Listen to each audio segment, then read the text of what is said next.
Right, okay, I'm just going to do a little exercise about design development. Having done a couple of days of tutorials with you now, I just thought it might be useful to show you this, having now got familiar with how some of you draw and how some of you approach design development.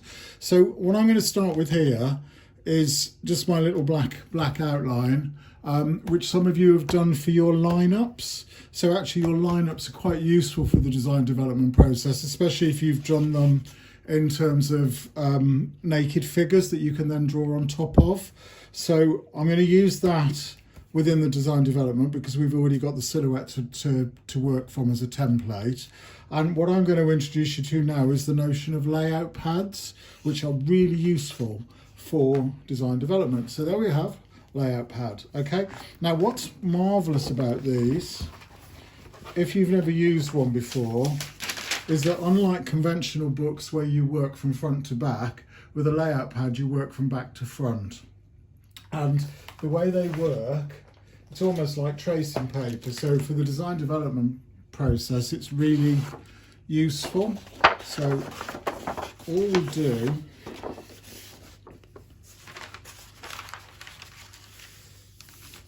is if we lay our figure underneath, you can see already that we can see through the page. So what we can then start to do is draw on top of it. So looking at our visual referencing, so you might be using your sketchbooks or images that you've got in your research that you want to emulate. Oh, can't go wrong with a bit of Alexander McQueen, can you? Right, so I'm just going to start by using that as a reference. So drawing on top of the figure,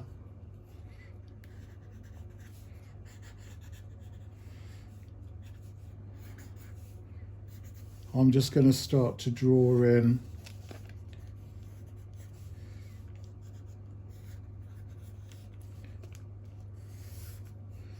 using the silhouette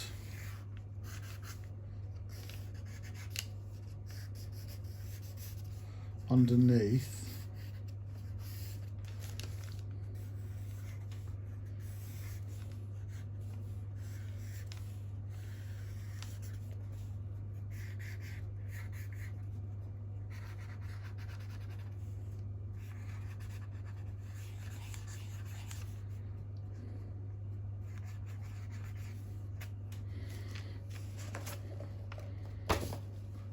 Okay, so if we then take the figure away, you've already got your first design. Now what you can do then is you can move your figure along and you can develop that design slightly. So this time I'm going to go slightly higher with the collar.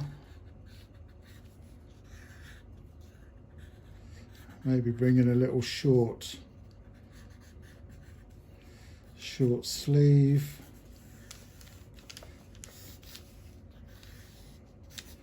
And a shorter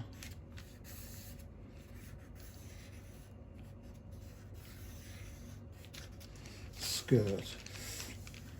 Now also what's good about this method is that you can overlap elements of your figure. So you see I've overlapped the arms here, and what that does is it then creates a connection between the figures if you wish. Change the hairdo a little bit, I think. And put a slit in there for the eyes.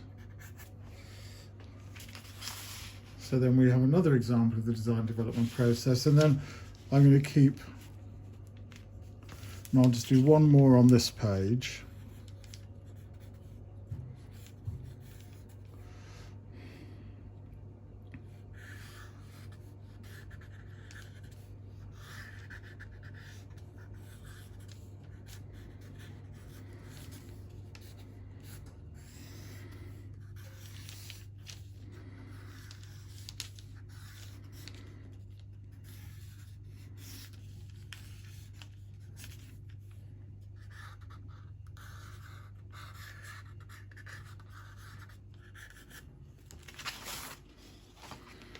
And there we go. So we have three examples of design development from one starting image. So then if you flip the layout pad over, you can then see and you can then work on top of them, so you can start to add more details in. So what I might start doing now is thinking about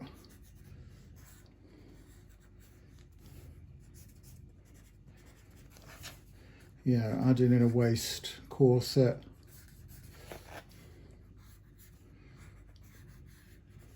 maybe add in some kind of cuff,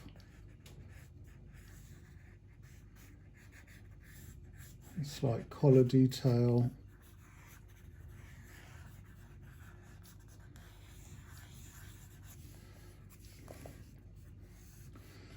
a little glove.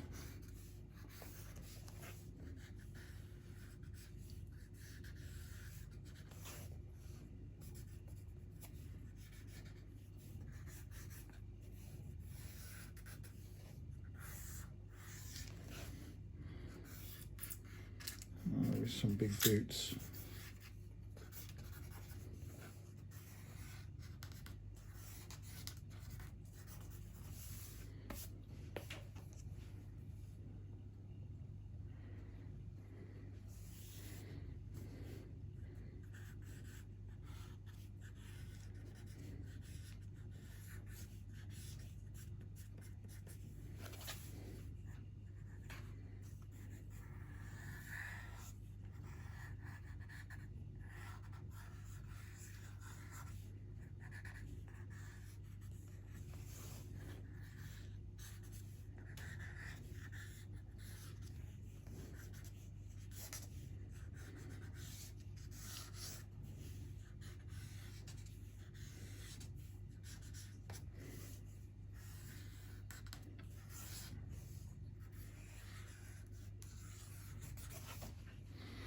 There you go. So you see, using a layout pad is quite a quick and effective way of drawing, because you can keep going over and developing the same elements. And as it becomes more advanced, you might want to think about adding in print detail, print placement.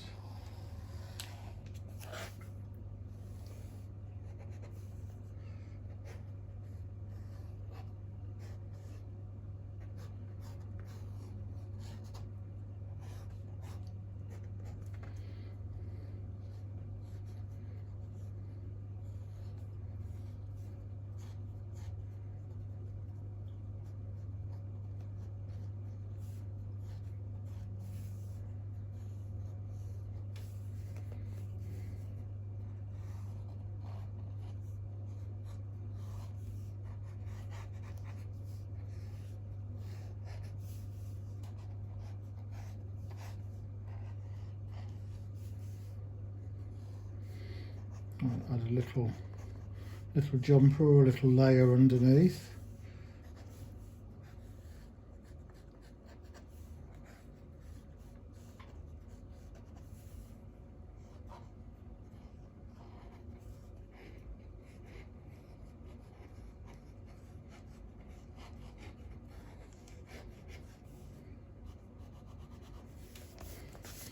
Like so. So you see, it's useful as well for starting to think about where print and pattern can be added.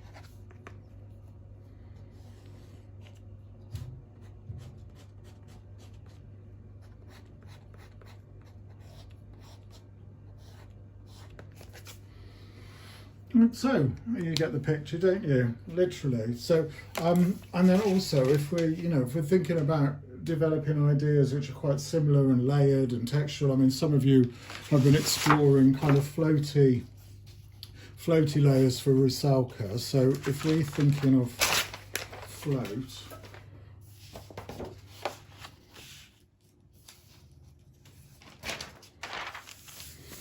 when we're drawing layered floaty garments, what we need to think about is how those layers sit on top of each other. So if we're thinking about a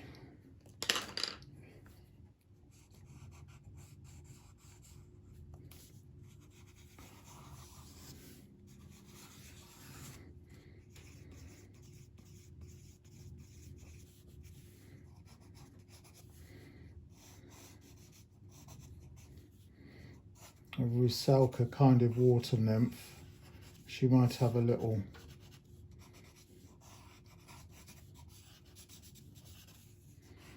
gathered sort of Renaissance style sleeve, which I know Sophia was looking at. So we could start by drawing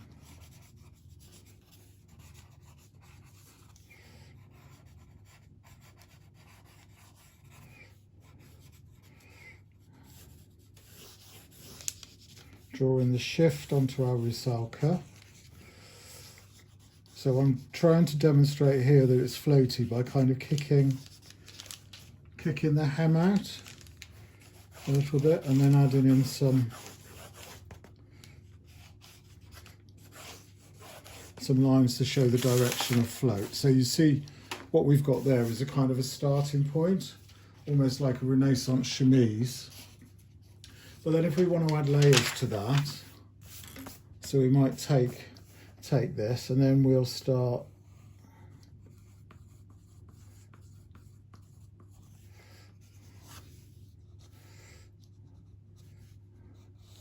this time I'm going to add a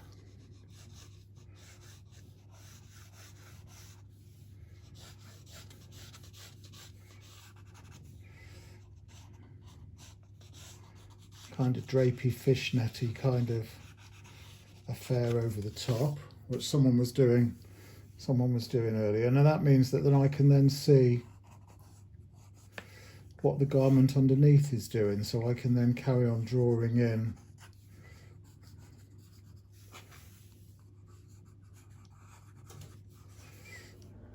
the remains of the kind of Renaissance nightshirt.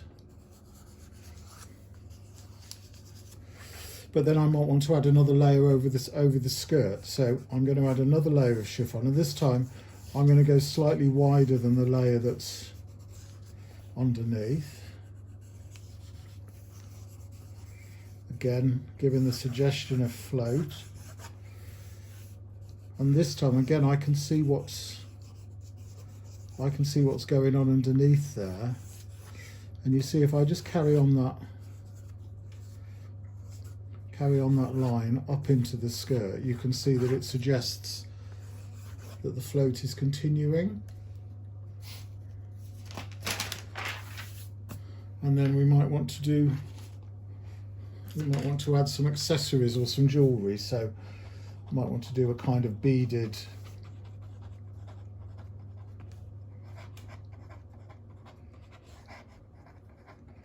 seaweedy kind of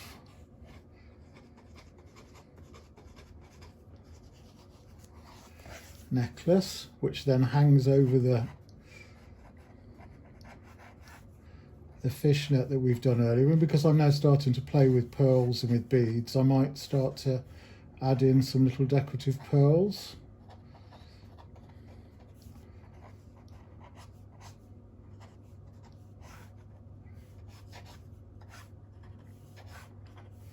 There we go, we've got a few hanging off there. But again, we can still see what's underneath. So back in goes our Renaissance night dress.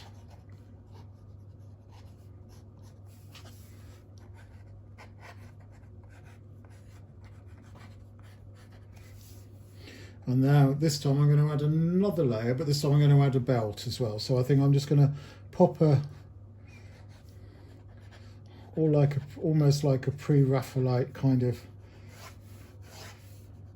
drop-waisted medieval damsel in distress kind of girdle. So I'm just going to add that in because I can see how that fits over the dress that's underneath.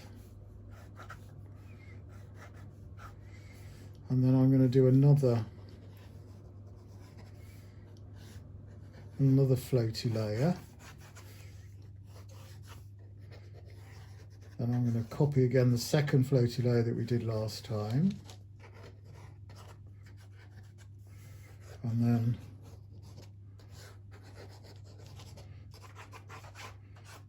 the final floaty layer. Okay, so you kind of get the idea, don't you? You can see that by adding in layers and using the layout pad to suggest layers, it allows you to build up costumes literally by adding the layers as they would be worn. So that's quite useful.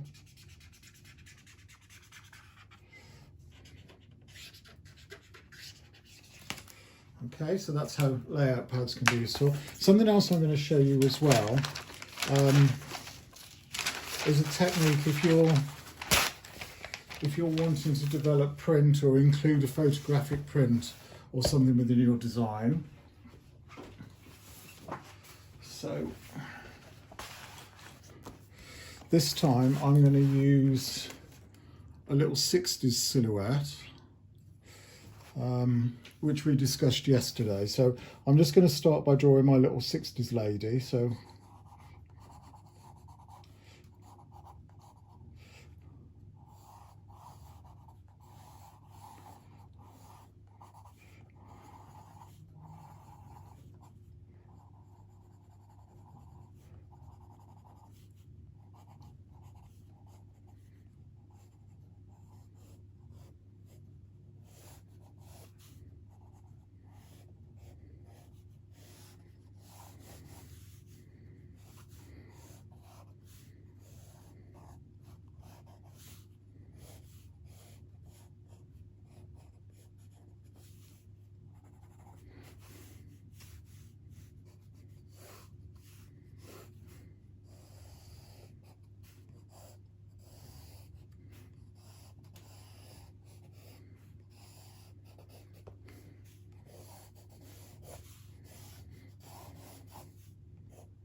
okay, so we've just got simple little silhouette, and all I'm going to do now is I'm just going to scalpel out that dress.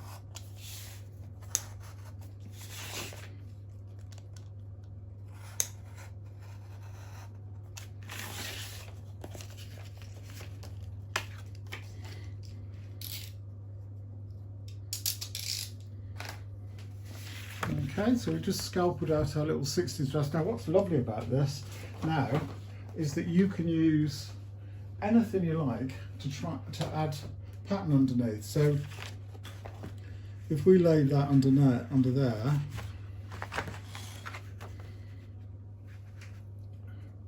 you've immediately got a little lacy pattern on your dress. So you could just photograph that, scan it. That's one piece of design development. Ooh. There's another piece, asymmetric colour blocking.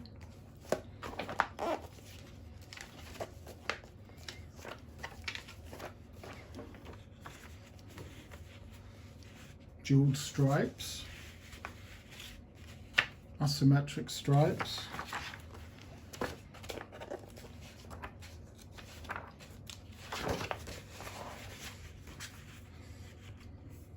knotted pinstripe, so you're bringing an element of creative cut into a silhouette there. Just see, so you see what I'm getting at. So if you've done any print samples or any textile samples or bead samples or whatever, you can just scan them, blow them up, make them smaller, and literally lay them and collage them underneath this, and then you'll actually be able to see how your print comes to life, how you can use print placement in certain ways. You know, so that's a really quick thing. And if you photograph it and scan it, put it into Photoshop or whatever, you've immediately got 4 or 5 examples of design development throughout. Okay, there we go.